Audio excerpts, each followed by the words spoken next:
Meu nome é Nathalie Nery, esse é meu canal Afros e Afins, sejam muito bem-vindos, muito bem-vindas. Estamos aqui com um convidado muito especial, Carlos, do Afropsico. Sim. Ele é um dos convidados muito especiais, maravilhosos, que vão estar aqui no mês de novembro, pra gente falar sobre cura, sobre autocuidado, autoconhecimento e sobre como transformar e construir as identidades da negritude brasileira em coisas além da dor e do sofrimento, sabe? Como é que a gente se coloca no mundo enquanto indivíduos e compreende que a sobrevivência é algo perene ao ser negro no Brasil, mas que a gente também pode se preocupar em viver, né? Queria que você apresentasse pro pessoal, porque eu falei Afropsico porque é o arroba dele, eu achei genial. Sim, eu sou Carlos Henrique, né? Eu sou psicólogo clínico, tenho abordagem psicanalítica, pois que eu vejo nos seus canais todo mundo pergunta abordagem, então eu já vou deixar um pouco mais claro isso, né?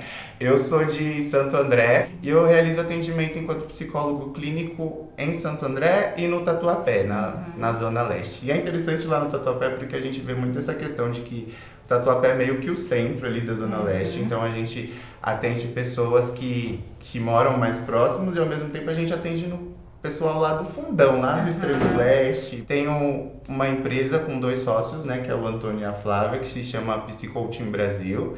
E nele a gente faz palestras, faz roda de conversa, de uma forma social, tentando levar também essa questão da saúde mental para lugares que tem essa questão mais precárias, né? E aí a gente faz trabalho com professores, faz trabalho com estudantes, tanto estudantes de graduação quanto estudantes de psicologia também. E são projetos bem bacanas, sempre pensando nessa questão do autocuidado, do desenvolvimento também, né? E a questão do autoconhecimento em si, porque é a partir disso que a gente começa a pensar em novas possibilidades e novos interesses, digamos assim. E o mais legal do seu conteúdo, pelo menos o que você disponibiliza online, que a gente acessa, é que você está o tempo inteiro fazendo recortes, né? O tempo inteiro unindo a psicologia com a necessidade de conexão da pessoa negra. De acordo com o que você vem estudando e o que você vem vendo até em consultório ou em conversa com outros colegas de trabalho, como é essa relação hoje da pessoa negra com a saúde mental e em busca da psicologia e qual você acha que é a importância? Sim, a psicologia, né, em si, a psicanálise ainda é visto como algo muito elitizado e de pouco acesso e com acesso voltado para pessoas que têm um poder aquisitivo muito maior. E também, né, se for pensar nessa questão, é algo de cunho capitalista, porque a gente só pensa, né, que nós não temos direito, né, a ter esse acesso. É lógico que eu tento ver sempre a condição da pessoa, como que se organiza, a situação socioeconômica, justamente para tentar abarcar ali todo mundo. Eu vejo que, por eu ser negro, né, e LGBT, geralmente muitas pessoas me procuram ali, mas com essa dificuldade. Mas quanto que é o valor? Como que funciona ali os atendimentos? E a gente tenta sempre estar negociando e estar pensando sempre nessa possibilidade de como é possível fazer. Tem alguns psicólogos que perguntam, mas e aí, né? Se uma pessoa negra me procura, como que eu devo atender? Como que funciona isso? A minha pergunta é sempre essa, né? Ele leva a questão racismo para a sessão? Se leva, você trabalha como qualquer outra questão, como qualquer outro sintoma, digamos assim, porque o racismo é um sintoma social, né? Se a gente for parar para pensar. Se não, você atende normalmente. Mas a questão é que quando chega para mim, enquanto profissional, a pessoa sempre pensa, nossa, que legal, um psicólogo negro que atende em determinados lugares, e aí ela já se vê representada. E quando a gente pensa que ele já me vê como profissional negro, já se identifica de alguma forma, o racismo já está ali.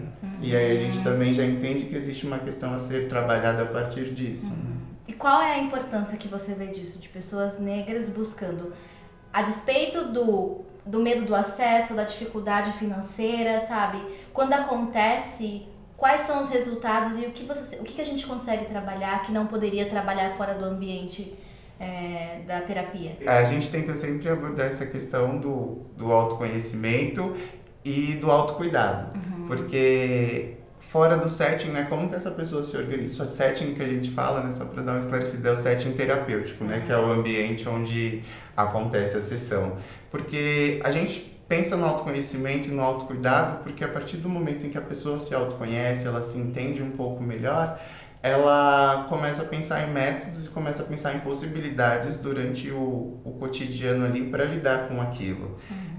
Referente ao racismo, a gente vê a questão do cotidiano. É muito difícil porque são várias questões e sempre tem, né? Pensando em uma pessoa negra, na saúde mental da população negra, sempre tem questões relacionadas ao racismo. Então é algo que é sempre entrelaçados, né? E aí a gente olha o social, né? Como é o meio que essa pessoa, como ela se relaciona ali com o ambiente e como isso afeta, né? E a partir disso a gente tenta trabalhar esses sintomas. E quais são esses sintomas que você percebe? Qual é o impacto hoje do racismo estrutural no agir, no pensar ou até no viver dessas pessoas negras que você acaba tendo contato ou se aproximando em falas? Geralmente, né, a grande maioria dos sintomas que a gente percebe, né, que as pessoas falam que é o mal do século XXI, é quadros ali de depressão mesmo e de ansiedade. E aí quando a gente vai tentando pontuar ou vai tentando perceber, né, os indícios ou os vestígios disso. Questão de autoestima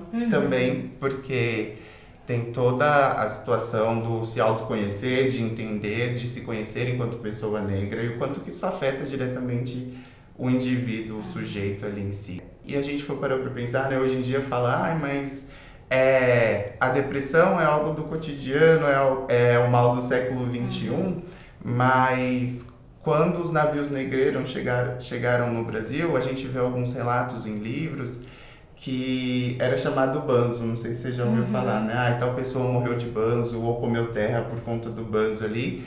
E o banzo nada mais era do que um estado de melancolia, né? De ser retirado do seu país de origem ali e de repente viver aprisionado ou preso por um sistema onde a pessoa era escravizada. Então, desde aquela época já havia esse contato, né, com a fragilidade da pessoa e essa questão da melancolia, da depressão, né? O Freud chamava de melancolia, mas é como se fosse o estado deprimido ali mesmo.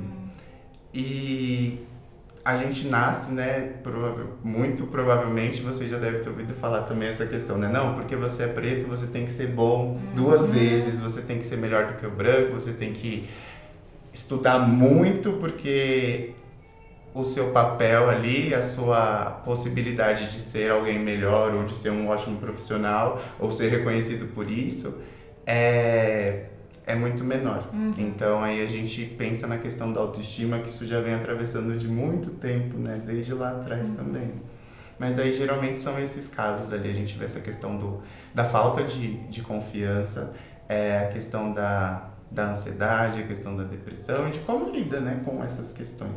Tem muita questão relacionada a chefes, né, também, porque ali de você não ser reconhecido pelo seu gestor ou por a pessoa não reconhecer o seu trabalho, a gente pensa, mas você se dedica, você trabalha bastante, por que será que ele não se reconhece? Tem algo ali que não está conectado e muitas vezes a gente percebe nessa questão até do assédio um pouco insidioso, mas existe, quanto essa questão do racismo em si. Caramba, são coisas...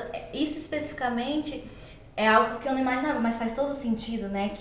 Que apareça de uma forma constante no consultório, porque, de fato, se a gente passa por esses processos de se afirmar e se colocar o tempo inteiro 2 vezes mais, é óbvio que quando a gente coloca na realidade material que é racista, a gente não vai ter essa troca, não é seja 2 vezes mais e você vai alcançar. Não, né? Não é seja 2 vezes mais para tentar ter algo, né? Ter o seu lugar no mundo, digamos assim. E aí é um esforço e a devolutiva nem sempre ela é correspondente ao tamanho, à quantidade de esforço que você coloca para realizar algo. As pessoas que surgem com essas questões, ou que você percebe, ou de colegas falando também de pessoas que surgem, elas têm consciência de que isso está ligado a questões raciais ou ela acaba individualizando a experiência? Sim, tem os 2 casos, mas geralmente é algo velado, né? E na psicanálise a pessoa precisa entender isso, né? Precisa partir disso dela. Então a gente vai pontuando algumas questões até ela entender o quanto isso é pesado e o quanto isso afeta também. Né? Então ela sabe que tá ligado ao racismo ou não necessariamente? A gente é muito difícil, né? É meio ter, né? Mas às vezes sabe, mas tá de uma forma inconsciente, né? Se a gente for pensar ali. porque, eu tô fazendo tudo certo e tem alguma coisa que não tá encaixando. Então a gente precisa perceber, né, essas questões. Por que fulano que entrou há 3 meses no trabalho consegue subir de cargo e eu tô aqui há tanto tempo, trabalho pra caramba e não, né? E é muito fácil, sem informação ou consciência do que é a realidade brasileira, você achar que o problema é você, né? Sim, justamente porque o racismo acontece de uma forma velada, né? Ninguém fala que é porque você é preta. É porque você é preta, por isso que a gente não tá promover seu colega, isso não acontece, isso né? não ocorre. E há também, então, você tem que se esforçar mais, né? Pra velar, há também uma distorção dos motivos que levam essa pessoa preta a não avançar ou não se construir da forma como ela desejaria, né? Sim, exatamente. Há uma intenção de não só de ignorar isso, não é tipo, vamos deixar aqui pra você interpretar. Não, é porque você não se esforçou, é porque você não é bom o suficiente. E se a gente for pensar no racismo também enquanto forma estrutural, às vezes nem o chefe entende, né? Por que o fulano cativa ou fulano aparentemente consegue trabalhar melhor do que uma pessoa negra ali. Às vezes acontece também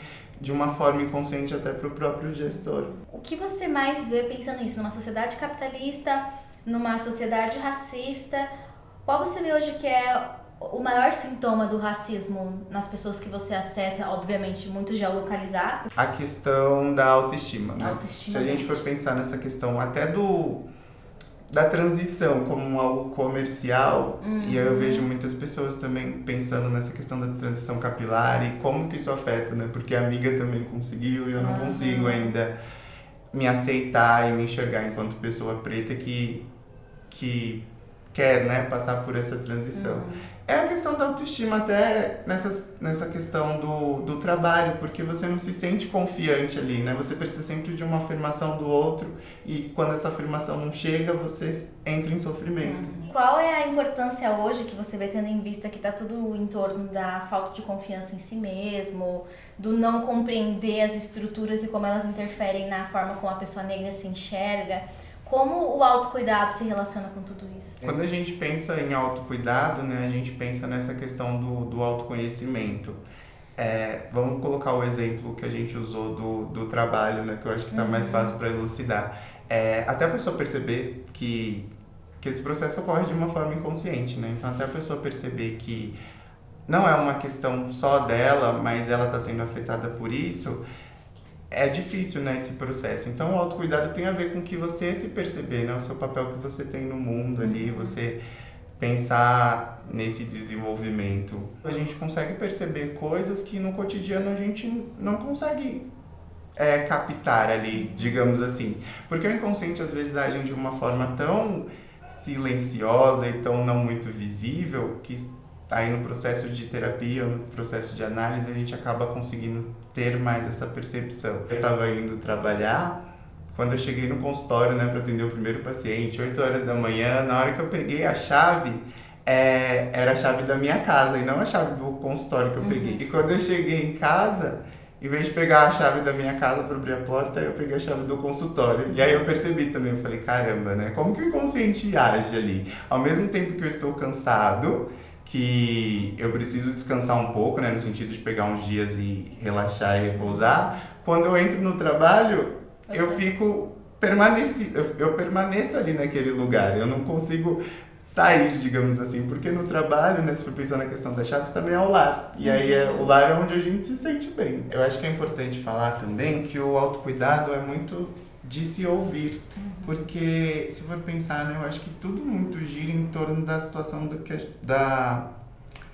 de como nós somos inseridos na sociedade. Porque o que pro capitalismo é autocuidado? É você treinar 5 dias por semana, é você ser fitness, fazer um jiu-jitsu, ter uma alimentação saudável, mas será que isso é o que eu quero? Então existem outras práticas. É lógico, não estou dizendo que não é importante fazer uma atividade física, não estou dizendo que não é importante, né, manter essa rotina, mas dá para enquadrar outras coisas na qual você se identifica ali também. E você tem um conselho para jovens que estão aí tentando pensar em buscar acompanhamento, ajuda, um espaço seguro para conversar e entender esses sinais que às vezes passam e a gente nem percebe? O meu conselho, né, é que os psicólogos estão aí, gente. Infelizmente, é uma luta constante que a gente vai pensando. as pessoas têm essa visão de que a psicologia é algo que é elitizado, é só para os brancos, é só para gente rica, e aí o acesso é muito mais difícil, mas é possível a gente ter um acesso, né, a atendimentos psicológicos de qualidade em vários lugares, né? Em toda a universidade, tanto pública quanto privada, tem, né, os psicólogos que fornecem atendimento psicoterápico. Tem um grupo, né, pensando na questão da população negra, tem um grupo no Facebook que chama Afroterapeutas, e aí você pode falar, entrar no grupo e falar, olha, eu preciso de psicólogo na região tal, um valor que eu consigo pagar aproximadamente tal, e aí as pessoas que se disponibilizam conseguem percorrer e permear ali, né? Buscar um lugar de atendimento e fornecer um atendimento de qualidade. Tem minhas redes sociais, né? Vou divulgar aqui. O meu Instagram, o Facebook é Afropsico. E tenho a página, né, da minha empresa que eu falei, que chama Psicoaching Brasil no Facebook, ali em si. Para a questão dos LGBTs, tem uma página que se chama Reibon Psicologia, que tem um site também. E aí a gente tem um grupo, né, tem uma rede de psicólogos LGBTs que você pode se cadastrar, colocar sua região, colocar o bairro que você mora, que a gente tenta se conectar nessa questão de psicólogos LGBTs com pacientes LGBTs também. Então tem esse movimento que é muito interessante. No final, passa por muitas questões e a gente não tá sozinho, né? Nem só no sofrimento e também não tá sozinho na cura, na possibilidade de. Vários profissionais como o Carlos estão se dedicando para criar espaços seguros e que acham com verdade em relação a todas as questões que a gente vive, porque a gente doente, a gente não vai para muito lugar, né? A gente sem saúde, cansado, exausto, sem entender as coisas que nos afligem, porque elas acontecem, você percebendo ou não, você achando que terapia é coisa de rico ou não, o mundo vai bater na sua mente, na forma como você interpreta a sua vida. Completamente. E ter pessoas próximas que podem te ajudar a entender isso e superar essas dores é muito importante. Costumo falar duas coisas, né? Que o principal, né? A questão da terapia ali em si começa a partir do momento que a pessoa se dispõe, né? Que eu tenho uma dificuldade, entender que essa dificuldade existe e que eu quero buscar ajuda para sair disso. Então a terapia começa a partir desse momento ali em si. E que é possível, né, acreditar que tem outras possibilidades, né? Essa questão também dos valores, a questão da elitização da psicologia, também se for pensar é uma forma de racionalizar, eu quero melhorar, mas eu quero buscar ajuda, mas psicólogo é muito caro. Então tem várias questões que se envolvem através disso. Então é importante sempre procurar, tirar dúvida mesmo. Muito obrigada, Carlos, de verdade. Eu que agradeço. Foi muito importante você aqui. Eu agradeço esse convite. Eu queria agradecer primeiro enquanto profissional a você, porque você acabou, né, entrando nessa questão da saúde mental e dado, né, os seus seguidores, você tem esse cuidado de estar trazendo essas informações.